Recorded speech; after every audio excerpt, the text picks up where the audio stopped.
Jadi. Suasana ini pagi. YouTuber, bawah saya mancing YouTuber. Amin.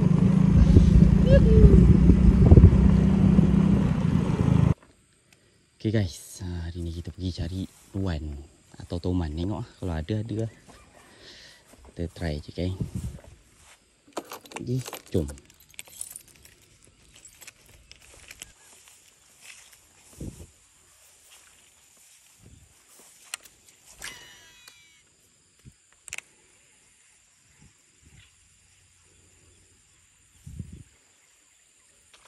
Okey geng.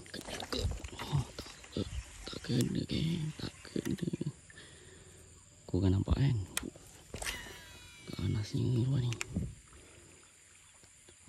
Boleh tengok cara menyambut.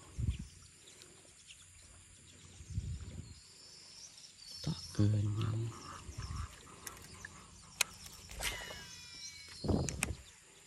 Kecil tu.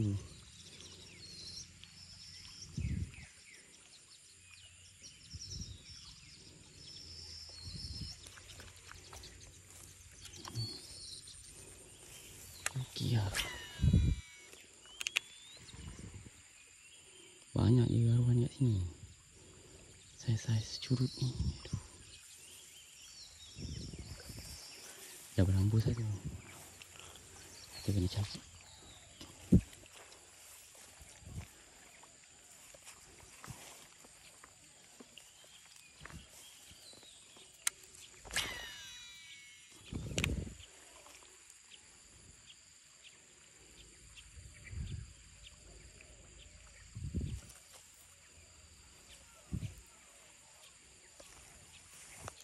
Kena pula tadi.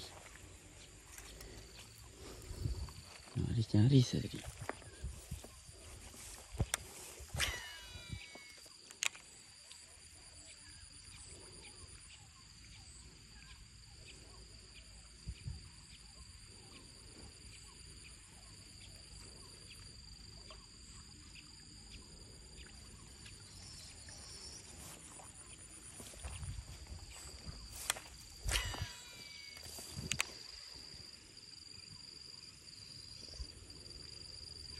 Okey geng.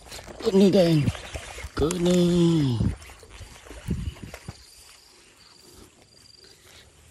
Saiz curut. Sedang enak. Okey, haruan. Pakai pufuk. Mantap. Okey, catch and release lah. Short je main-main. Ikan kecil macam ni tak boleh. Cari yang besar-besar gaban sikit. Baru kita boleh bawa balik. Catch and release lah. Macam biasa. Senang ni bufo ni.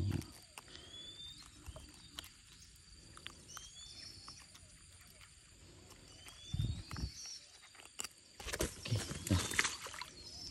Pas. Mantap. Tukar balik. Banyak je tadi.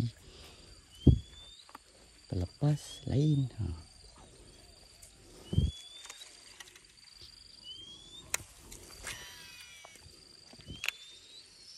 Kat tepi-tepi ni je haruan ni. Ada pun macam tu lah saiz-saiz ni.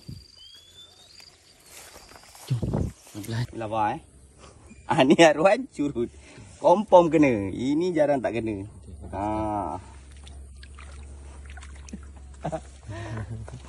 Mantap.